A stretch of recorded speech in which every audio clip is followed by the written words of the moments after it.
Bueno, muy buenas tardes a todos. Me presento. Mi nombre es Claudia Fernández. Soy una entusiasta de las aves marinas. Me gusta mucho. Ya llevo un par de años trabajando con aves marinas. Hoy les voy a hacer una presentación al respecto de un poquito de su biología, de su ecología, de las principales amenazas y de qué conocemos un poquito de las aves marinas en nuestro país. Bueno, a modo de introducción, tenemos una pregunta muy válida que nos podemos hacer todos, ¿no es cierto? O sea, ¿qué son exactamente las aves marinas y cómo las definimos? Uno de los principales criterios de la clasificación para estas especies es determinar si es que las aves son o no son marinas y esto va a depender de si su alimentación ocurre de manera directa desde el medio marino.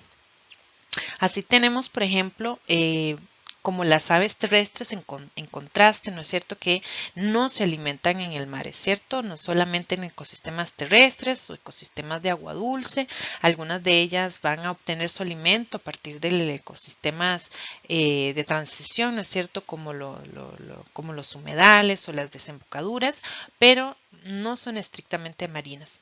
En relación, entonces, las aves marinas vamos a encontrar que obtienen durante y a lo largo de su historia de vida su alimento desde el mar.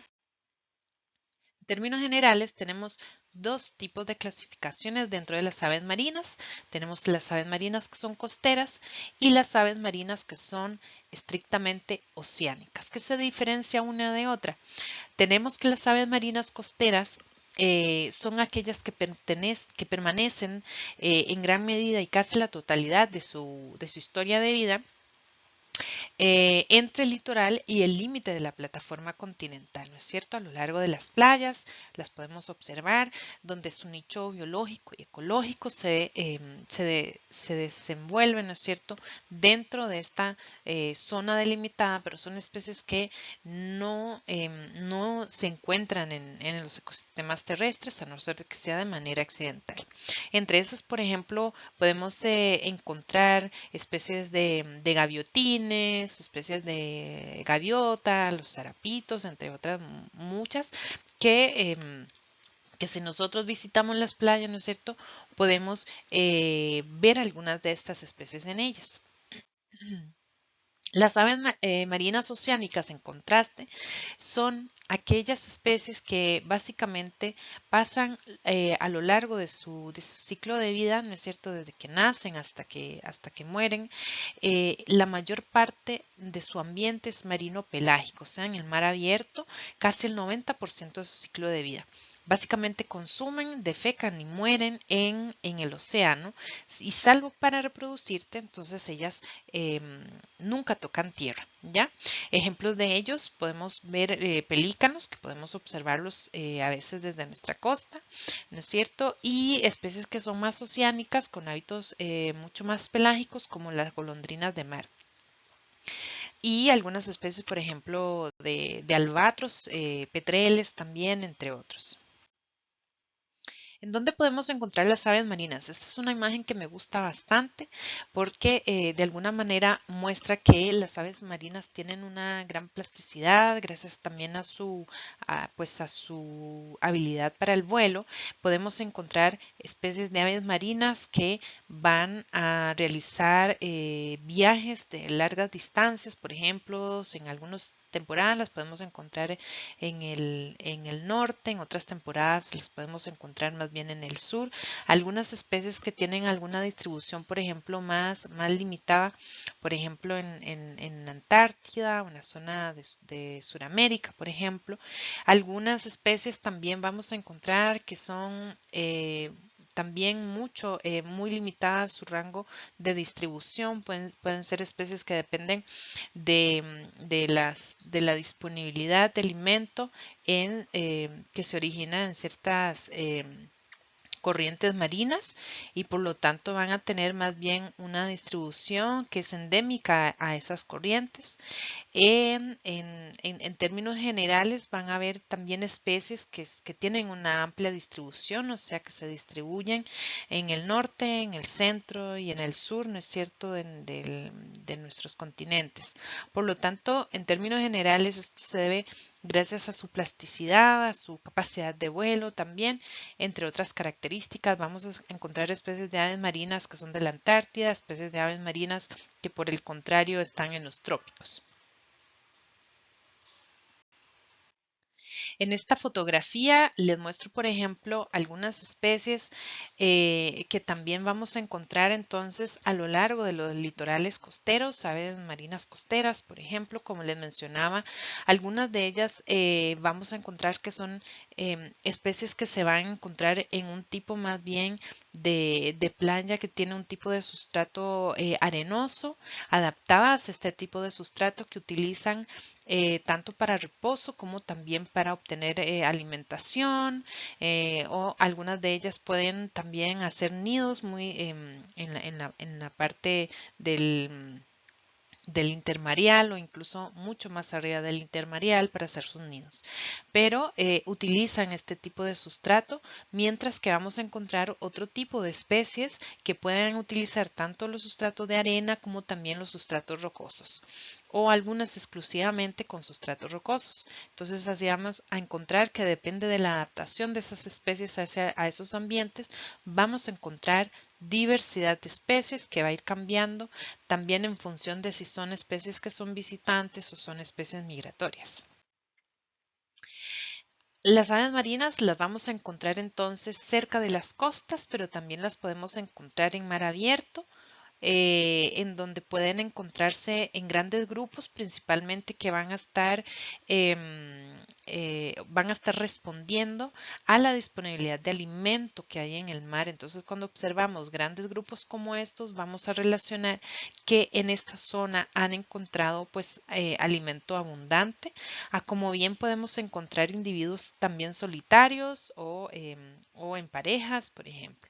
Sí, entonces estas son algunas, ¿no es cierto?, de los hábitats en los que podemos observarlas. Aquí les muestro cómo algunas de estas especies también se posan en tierra, principalmente en islas o islotes de pequeño tamaño, en donde estas especies usan estos hábitats para principalmente para la reproducción, ¿cierto? Que es básicamente cuando ellas se posan, principalmente las oceánicas, se posan en tierra. Y bueno, esta imagen representa un pequeño islote cercano al continente que a pesar de su pequeño tamaño es importante recalcar que estos islotes aún así pueden representar sitios importantes para el descanso y también para la nidificación de las aves marinas y por lo tanto son importantes en términos de sus funciones ecológicas que brindan a estas especies. Estos islotes pueden estar tanto cercanos al continente como podemos ver algunos islotes distribuidos a lo largo de la costa del Pacífico de nuestro país, como también pueden ocurrir islotes que están cerca de islas, pero más en zonas más oceánicas.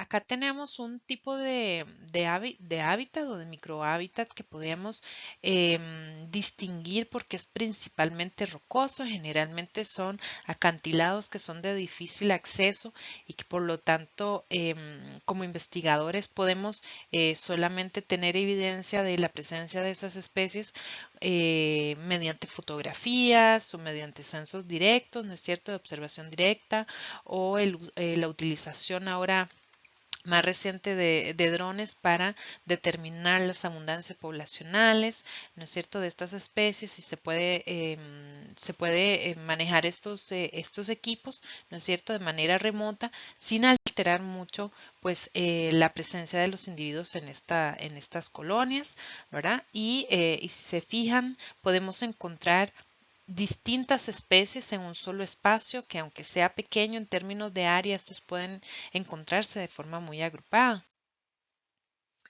Esta fotografía fue tomada en la isla del Coco. Esta es una especie de piquero. Si se fijan, esta especie, perdón, este individuo tiene o ha puesto su huevo directamente en el suelo, utilizando estas islas o estos islotes como sitios importantes para la reproducción. Esto es sumamente relevante porque estas especies en estas islas han evolucionado en ausencia de depredadores, principalmente de mamíferos, por lo que actualmente en aquellas islas donde se han introducido especies, esto realmente representa un riesgo para estas especies que no han generado estrategias antidepredadoras contra estas especies introducidas y por lo tanto sufren, ya voy a mencionarlo más adelante, ¿no es cierto?, de el ataque de estos depredadores. Tenemos una característica muy importante para las aves marinas de su comportamiento reproductivo, que es la colonialidad. Eh, Esta se caracteriza porque básicamente en pequeños espacios de áreas las especies utilizan este espacio para nidificar y los individuos, su comportamiento es colocar los nidos unos muy juntos de otros, más de lo esperado por simple azar, y por lo tanto estos individuos están sumamente agrupados, ¿no es cierto?, en un espacio reducido en donde también pueden compartir ese espacio reproductivo con otras especies. Aquí, por ejemplo, vemos esta en color negro, es una especie de cormorán guanay. Alrededor se encuentra una especie que se denomina el piquero peruano, ¿no es cierto?, donde también está colocando sus huevos o los están incubando y por lo tanto esta colonialidad que ya trae algunas ventajas reproductivas, es una característica, un rasgo que ha evolucionado a lo largo del tiempo evolutivo varias veces y por lo tanto se reafirma que provee una ventaja o aumenta el éxito reproductivo de las aves marinas. De esta manera, ya vamos a mencionar un poquito cuáles de esas ventajas son. Aquí vemos otras especies de aves marinas. Si se fijan aquí, por ejemplo, están incubando los huevos. Estas ventajas puede ser la protección contra depredadores, por ejemplo, aumento del éxito reproductivo y la selección de parejas con mejores condiciones. Cuando hablo sobre la protección contra depredadores, es porque se ha observado que em, cuando los individuos colocan sus nidos en el centro de la colonia, estos tienen una mayor ventaja respecto a que los depredadores atacan menos a los nidos que están en el centro de la colonia en relación a al ataque que sufren aquellas parejas reproductivas que están en la periferia de la colonia. Esto traería entonces una ventaja para las aves marinas en términos de la depredación. Esta es una hipótesis, digamos, que se ha planteado y también entonces refleja que puede haber un éxito reproductivo para aquellos individuos que llegan primero, ¿no es cierto?, durante la temporada reproductiva, llegan primero a ubicarse en esa zona, ¿no es cierto?, central de la colonia. Asimismo, en términos de la selección de parejas con mejores condiciones, ¿verdad? Corporales, por ejemplo. Entonces, al inicio, esto permite que en la colonia los individuos em, estén muy cerca, ocurre el proceso de cortejo también y entonces se eligen las parejas. En algunos casos se ha observado que hay monogamias, sin embargo en la mayoría de ellas puede ocurrir cambio de parejas entre una temporada reproductiva y otra.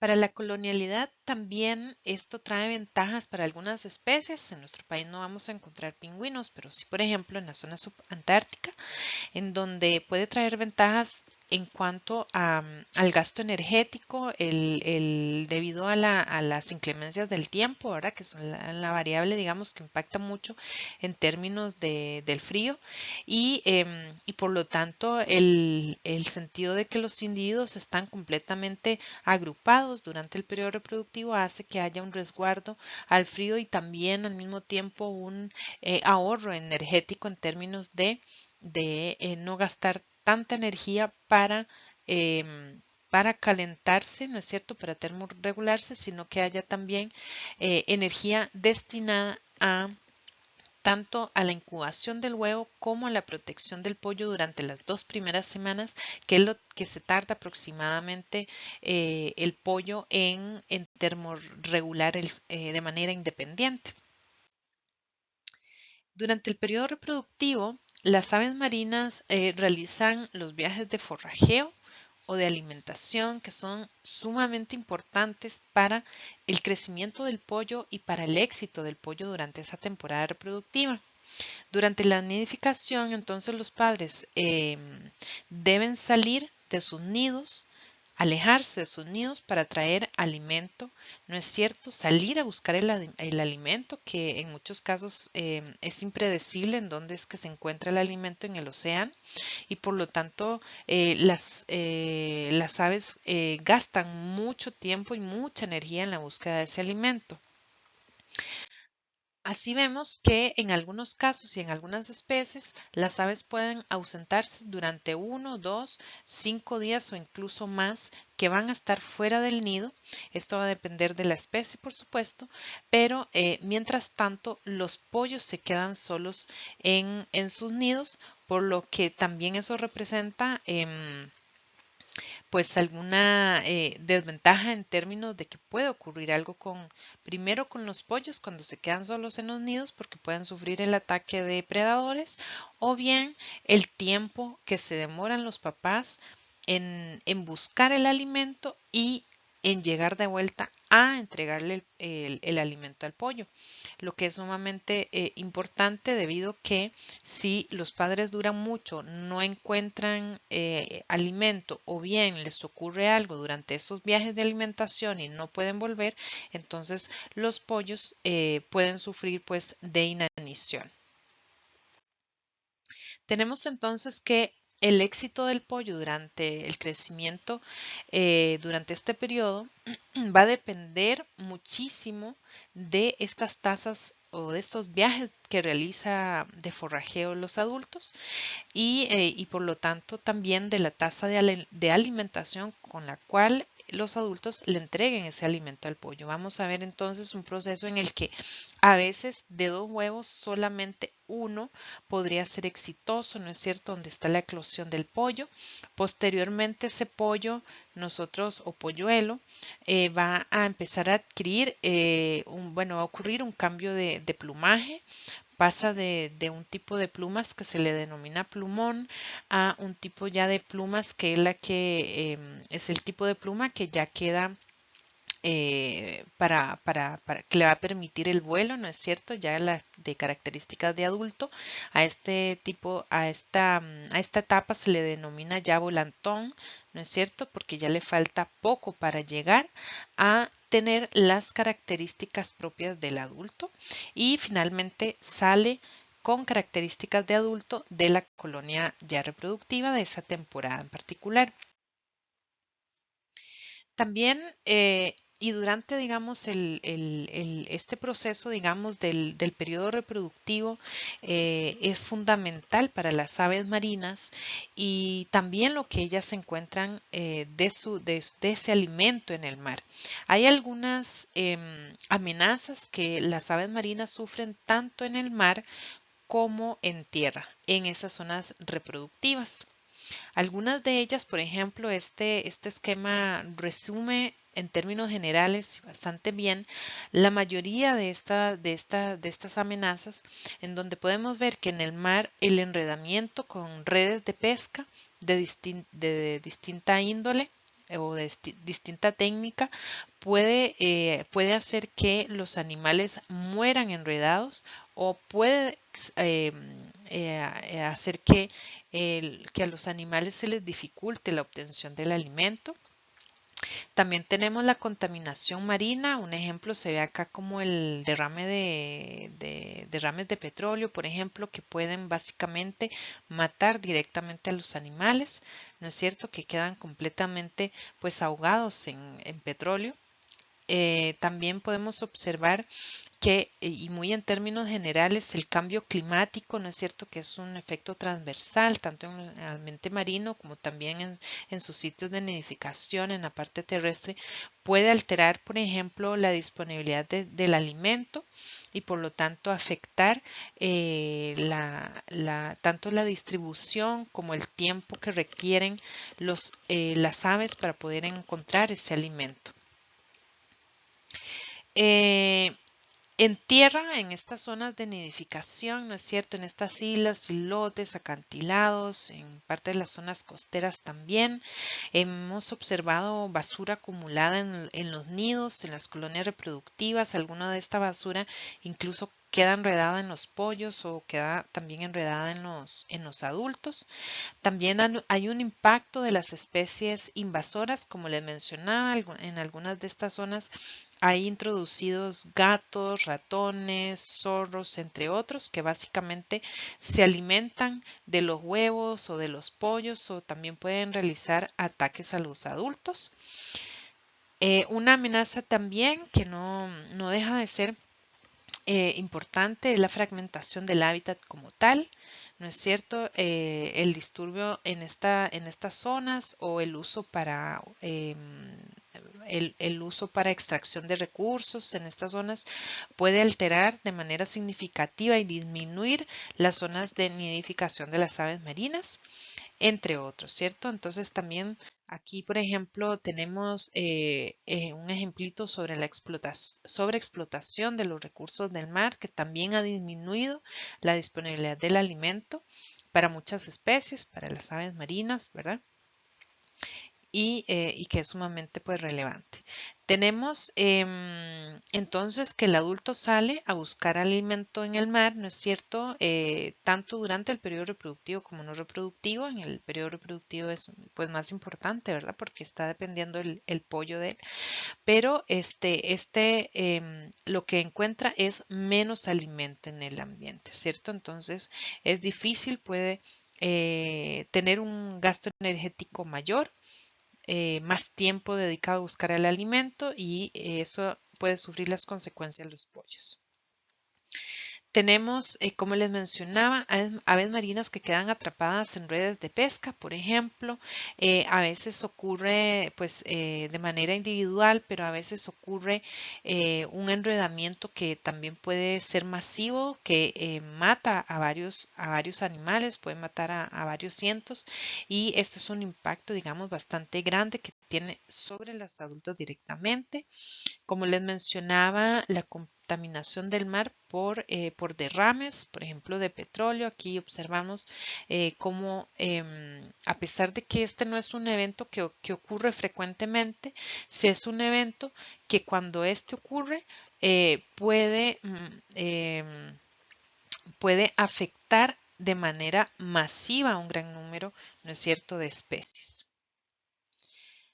Este es uno de los impactos más relevantes o que tiene un mayor impacto sobre las poblaciones de aves marinas y es la introducción de especies exóticas que básicamente ha llevado al ser humano a las islas, a los islotes y esto ha provocado que estos depredadores se alimenten de los huevos o de los pollos y eso ha disminuido de manera dramática pues las poblaciones, tanto que ha conllevado a algunas de ellas a extinciones locales. Aquí vemos un ejemplo de una especie de petrel, el petrel de Henderson. Este es un adulto que se observa acá y a su lado se encuentra el polluelo con plumón.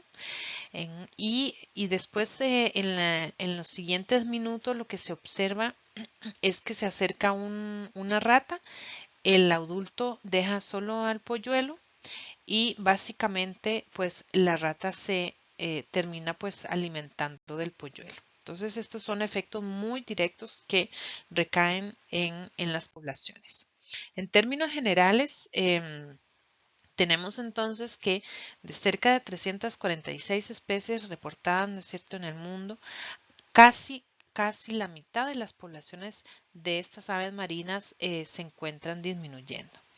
Esto es pues es bastante grave para este grupo taxonómico que básicamente está pues con altas tasas de extinción o en realidad también altas tasas de disminución de sus poblaciones.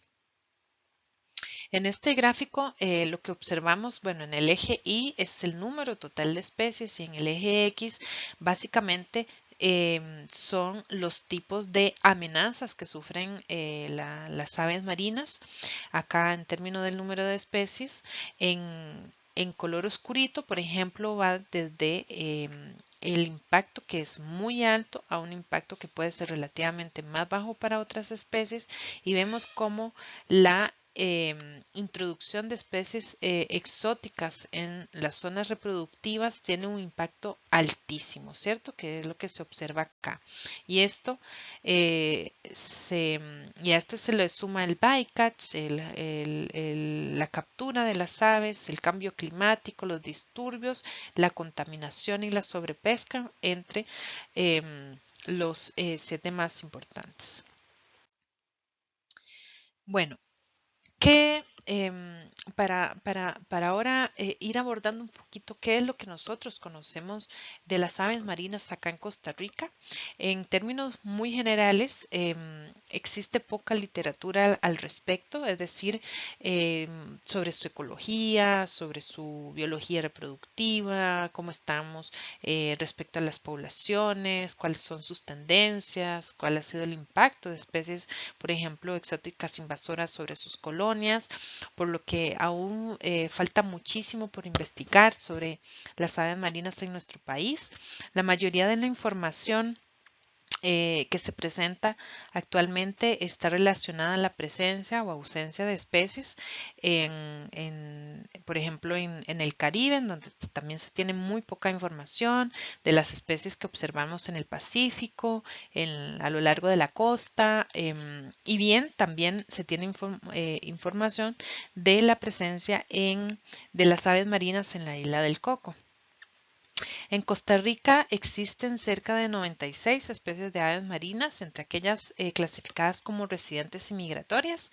Las especies residentes son aquellas especies que pasan a lo largo de su ciclo de vida, lo pasan en nuestro país. Ellas se reproducen acá y después del periodo no reproductivo permanecen acá también. En contraste, las migratorias, que son especies que pueden eventualmente llegar solamente a reproducirse o pueden llegar solamente después de un periodo reproductivo, que por ejemplo pudo haber ocurrido en el norte, en Canadá, y luego vienen a buscar alimento a nuestras costas. Entonces, a estas nosotros les llamamos especies migratorias o especies visitantes también. En la literatura, un poco, bueno, aquí realicé una revisión, ¿no es cierto?, de al menos 27 artículos para ver qué información tenemos sobre las aves marinas en nuestro país.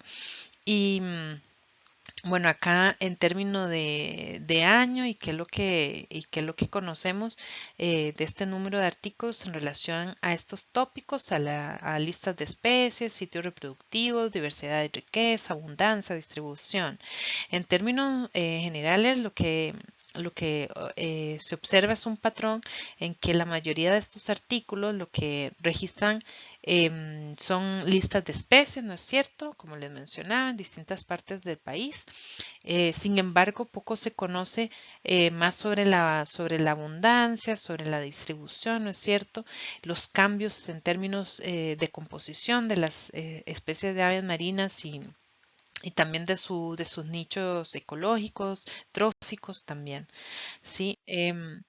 Por lo tanto, es importante entonces resaltar que aún falta más estudios que nos den cuenta de cuál es el estado de las poblaciones de aves marinas en nuestro país. ¿De dónde proviene su alimento en nuestras costas? Bueno, en el Pacífico Norte costarricense podemos decir que ocurren procesos de surgencia costeras principalmente, que básicamente llevan nutrientes desde el fondo marino y los empujan hacia la superficie, ¿no es cierto?, de la columna de agua, haciendo que estos nutrientes estén disponibles para una diversidad de especies en términos generales y por lo tanto esto tiene un efecto, ¿no es cierto?, en cascada, en que aumenta la disponibilidad de nutrientes en esas zonas y por lo tanto aumenta la disponibilidad del alimento para las aves marinas. También nosotros en nuestras costas tenemos la influencia del domo térmico, el cual también empuja nutrientes hacia nuestras costas, por lo que esto también estaría modelando el comportamiento de forrajeo y también la distribución de las especies de aves marinas en nuestro país, tanto para aquellas especies que son residentes como para aquellas especies que son migratorias y vienen a nuestras costas a buscar alimento. Conocemos que ocurren fuertes afloramientos de aguas que son frías y ricas en nutrientes, principalmente durante la estación seca, entre enero y abril, pero es necesario pues realizar más estudios para ver cuáles son las variaciones que pueden ocurrir estacionalmente tanto en la diversidad como en la composición y en la abundancia de especies. En la isla del Coco, en este diagramita, si se fijan, vamos a ver que tenemos muchos visitantes que se han registrado en la isla. Tenemos especies visitantes del Pacífico Oriental, del Caribe, migrantes antárticos, por ejemplo, circuntropicales, de la isla de Galápagos, ¿no es cierto?, de nuestros vecinos, de Chile, por ejemplo, que básicamente son especies que, como les decía, permanecen solamente cierto tiempo en nuestras costas o en el océano abierto también o alrededor, perdón, de la isla del Coco y permanecen temporalmente, pero en alguna otra estación vuelven a sus zonas de nidificación. Y en la isla del Coco también tenemos especies que sí se han registrado como residentes, por lo tanto son especies que nidifican en la isla, algunas especies de piquero, los charranes, por ejemplo, la fregata, que en realidad conocemos poco de su ecología trófica, pero que sería muy interesante pues conocer un poquito más sobre pues sus ciclos reproductivos, sus amenazas, su nicho trófico, entre otros. En el litoral pacífico, ¿qué nos encontramos? Principalmente aves marinas costeras, aunque también podemos observar algunas aves marinas propiamente oceánicas. Esta es una fotografía bien bonita que me envió un colega. Este piquero se subió en el techo del bote y pues ellos lo observaron relativamente cerca de la costa, en realidad en el Golfo de Nicoya, y así podemos observar también otras especies de aves marinas propiamente oceánicas que básicamente pues no solamente en la isla del Coco, sino que también podríamos encontrarlas y observarlas en la costa. Así entonces,